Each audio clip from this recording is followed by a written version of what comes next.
할렐루야. 사랑하는 대강의 가족 여러분, 오늘 하루도 하나님의 말씀과 동행하는 삶이 되길 소망합니다. 오늘 함께 나눌 하나님의 말씀은 고린도전서 12장 4절에서 11절 말씀입니다. 은사는 여러 가지나 성령은 같고 직분은 여러 가지나 주는 같으며 또 사역은 여러 가지나 모든 것을 모든 사람 가운데서 이루시는 하나님은 같으니 각 사람에게 성령을 나타내심은 유익하게 하려 하심이라.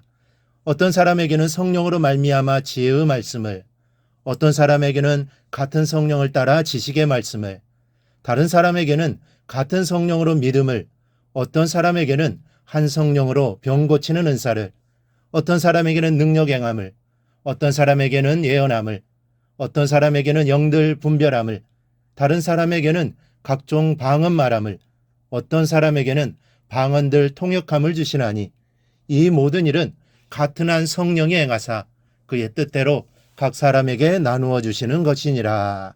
아멘. 예수를 주로 시인하고 우리가 신앙생활을 하다 보면 누구든지 외에 없이 은사를 받게 되어 있습니다. 예수를 주로 고백하는 자체가 성령의 역사요. 은사 또한 오늘 본문 11절에 있는 말씀과 같이 성령이 행하시는 역사이기 때문입니다. 그런데 한 성령이 주시는 은사이지만 8절에서 10절에 기록된 바와 같이 은사는 매우 다양합니다. 지혜, 지식, 믿음, 신유, 능력, 예언, 영분별, 방언, 통역의 은사입니다. 그리고 28절과 또 계속 이어지는 13장, 14장에서는 그 외에도 여러 가지 다양한 은사들을 말씀하고 있습니다. 즉 성령께서 각 사람에게 맞게 필요한 대로 다양한 은사를 주시기 때문입니다. 중요한 것은 이렇게 다양한 은사를 주시는 데는 하나의 통일된 목적이 있습니다. 그 목적을 오늘 본문은 이렇게 말씀하고 있습니다.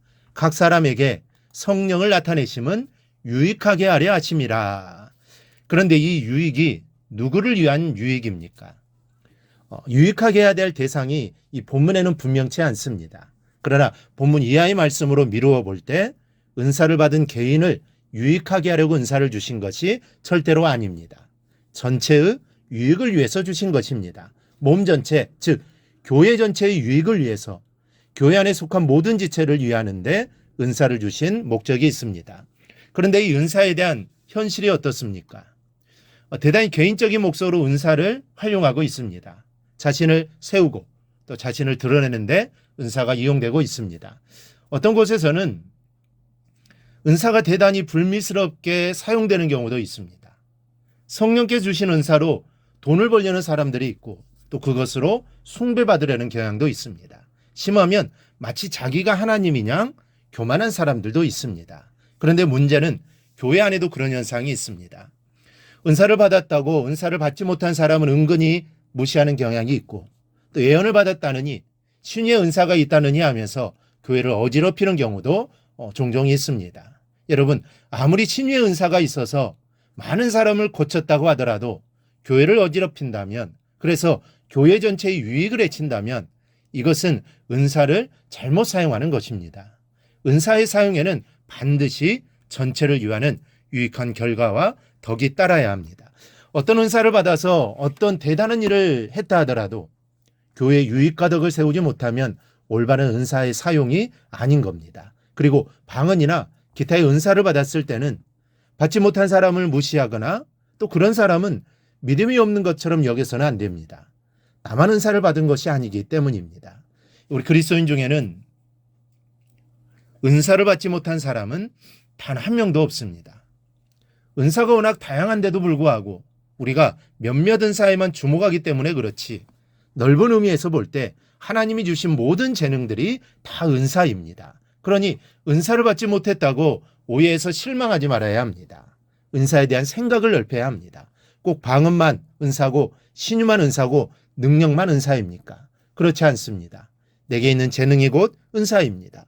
내게 있는 재능은 하나님이 주신 재능입니다. 또 하나 알아야 할 것은 재능을 자신만을 위해 써서는 안 된다는 겁니다.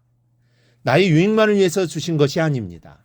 나에게 주신 재능으로 이웃을 위해 봉사할 줄도 알아야 하고 교회를 유익하게 할 줄 알아야 합니다. 즉, 밥 먹고 사는 데만 재능을 쓰지 말고 내가 밥 먹고 사는데 도움을 주는 그 재능을 교회나 교회 성도들을 위해 쓸 수 있어야 합니다. 그래야 그 재능과 은사를 제대로 사용하는 것입니다. 왜냐하면 하나님 먹고 사는 데만 쓰라고 주시지 않았기 때문입니다. 많은 사람의 유익을 위해 주신 것이기 때문입니다. 여러분에게 어떤 재능이 있습니까? 기도하는 은사를 주셨다면 교회를 위해서 기도하고 성도를 위해서 기도하십시오. 하나님이 축복해 주십니다. 재물을 벌어들이는 재능이 있습니까? 그 재물을 하나님의 말씀을 따라 사용하십시오. 가정의 행복과 안락을 위해서 쓰는 것은 하나님의 뜻대로 쓰는 것이지만 내 가정만 위해서 쓴다면 하나님의 뜻대로 쓰는 것이 아닙니다. 가정을 위해서 쓰는 것과 더불어 이웃을 위해서 사용하고 교회와 주 예수 안에 산화된 성도를 위해 사용하는 것이 하나님의 뜻대로 사용하는 것이요, 모두를 유익하게 하는 올바른 은사의 사용입니다. 건강이 있습니까? 말하는 재능이 있습니까? 부지런히 성도를 찾아다니며 주 안에서 교제를 나누십시오. 말을 옮기지 말고 주 안에서 위로와 권면을 나누는 교제를 즐기십시오. 그것이 교회를 유익하게 하는 것입니다. 그 밖에 어떤 재능, 어떤 은사가 여러분에게 있습니까? 자기를 위해서 쓰지 말고 교회를 위해 쓰십시오. 은사는 개인을 위해서가 아니라 전체 유익을 위해 주신 것이라는 사실을 잊지 않기를 바랍니다. 이 사실을 기억하고 하나님이 나에게 주신 재능과 은사를 교회와 세상의 유익을 위해 사용하시기 바랍니다. 그러면 하나님이 더 많은 은사로 채워주실 겁니다. 그리고 그 은사를 가지고 하나님이 주신 뜻대로 살아갈 때 그 인생을 복된 길로 인도하시고 복을 내려 주실 겁니다. 이러한 은혜가 우리의 삶 위에 풍성하게 임하기를 주님의 이름으로 축원합니다. 오늘 묵상한 말씀을 굳게 잡고 삶으로 실천하며 살아내는 대강의 모든 성도들이 되기를 축복합니다.